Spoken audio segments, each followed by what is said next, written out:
and welcome back on this Tuesday morning. Miss Krisiti Valls with me. How are you? I'm fine. How are you doing? I'm doing great. Former DA here in Athens and Limestone County, and we're talking about the Clem case. Many of you, we've heard from many of you regarding this case. It's one that we actually haven't done a lot on. We actually know some of the family members here. I will say that I have met Austin Clem, and that's about all I know about Austin. But the biggest thing, I guess, about this case, and obviously this is much of what I have just read in the newspaper and just heard around town, so butt in and correct me on anything that you hear me say.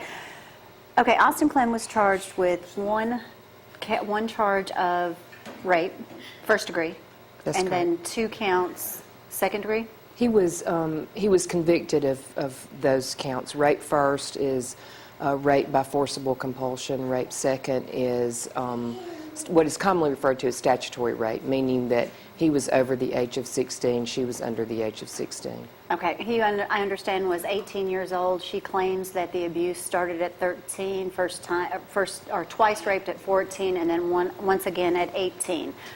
And that I don't really know the facts of the case as far as what the testimony you were not in there to hear the case.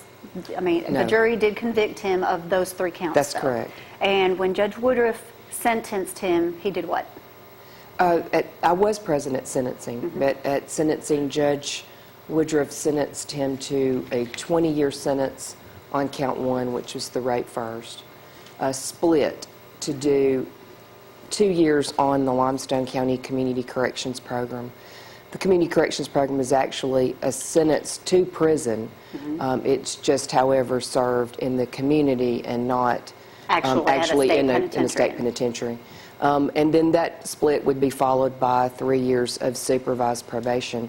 He then sentenced him on the 2 counts of rape second to 10 years, split to do the 2 years, followed by 3 years of supervised probation.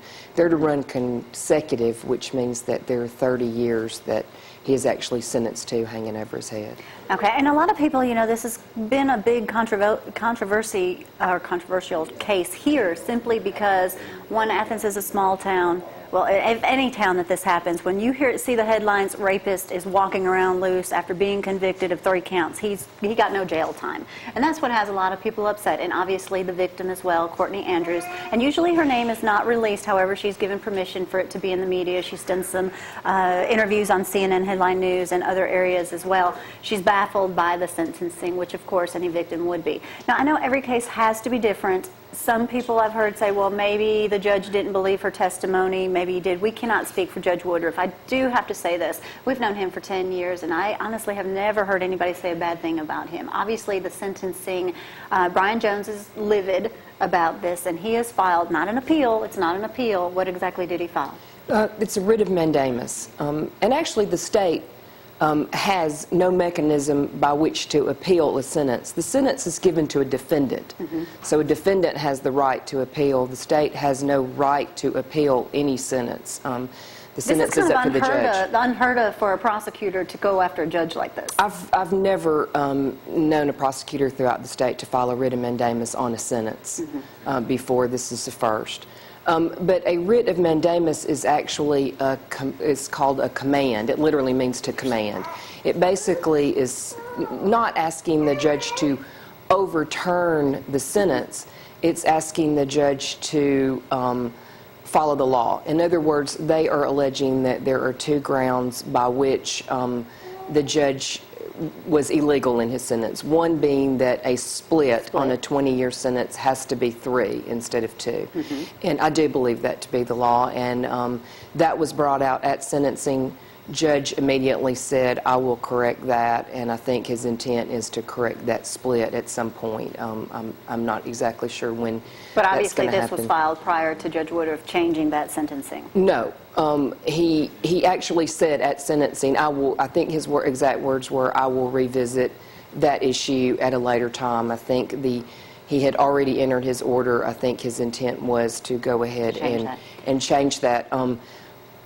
And then the second issue filed on the writ of mandamus was whether or not he can be sent to a community corrections program. What exactly is the community correctional program? How big of a ordeal is that for Austin Clem to go through? Well, the community corrections program is actually a sentence to prison. It's not probation, although he is in the community. But it is considered a correctional sentence, so to speak. I mean, you go home, you get up. I mean, You do have go to home. Get a There's job. no- You have to pass regular drug tests. Yes. You have to go to counseling. Understand? correct. You have to pay for restitution. You have to pay for court costs.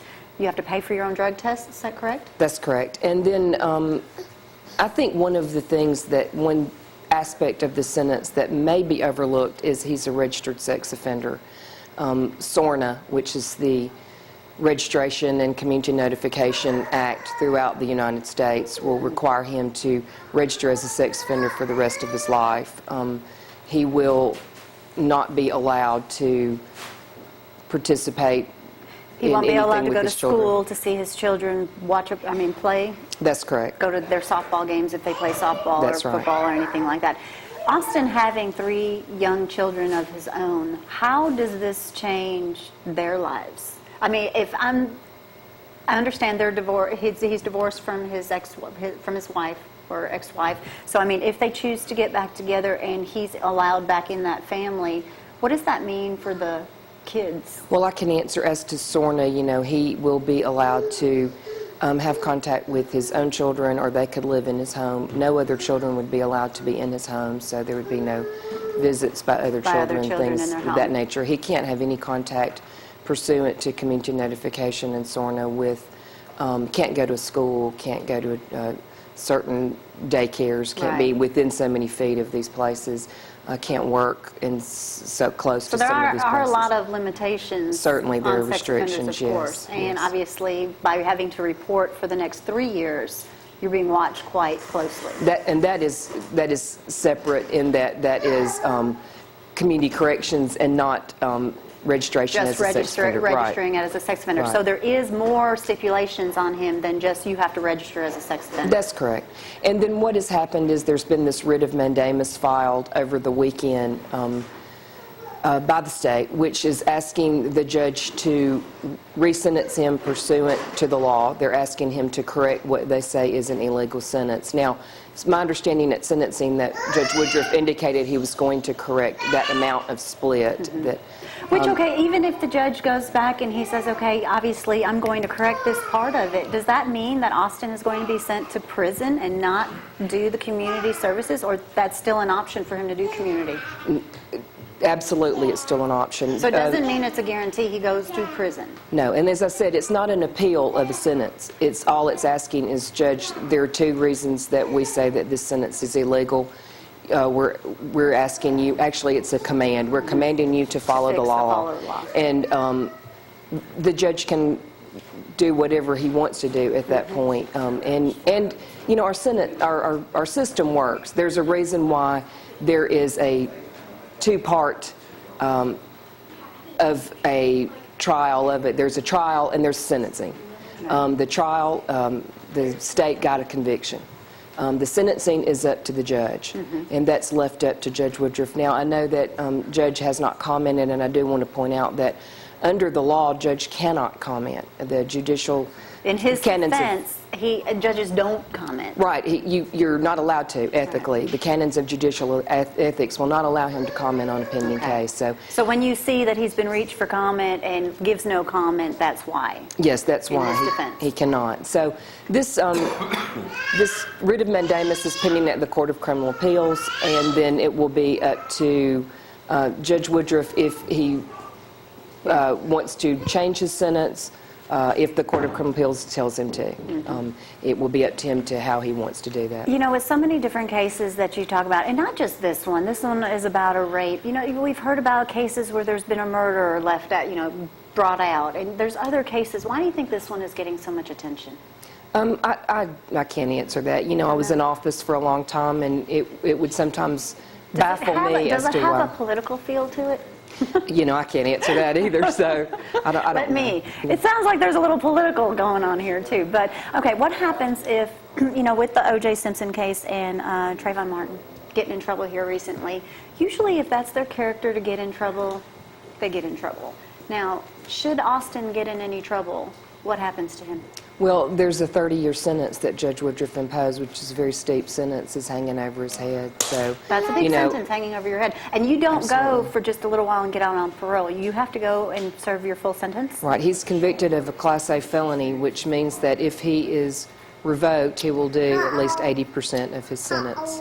Okay, well, thank you. I know this was a touchy subject for a lot of us because we know this is such a small town and a lot of us know family members and things like that, so you don't know what everybody's going through until you do it yourself. So thank you very That's much correct. for all that Thank insight you. information. Thank you. Tell Thanks Robert for we said having me. hello. I will. You're welcome. All right, we're going to take a quick break. Jordan Flatt is going to be joining us in just a little bit. We'll have this interview on our website page. If you'd like to comment, feel free. We'll be back right after this. Wait, don't Chris.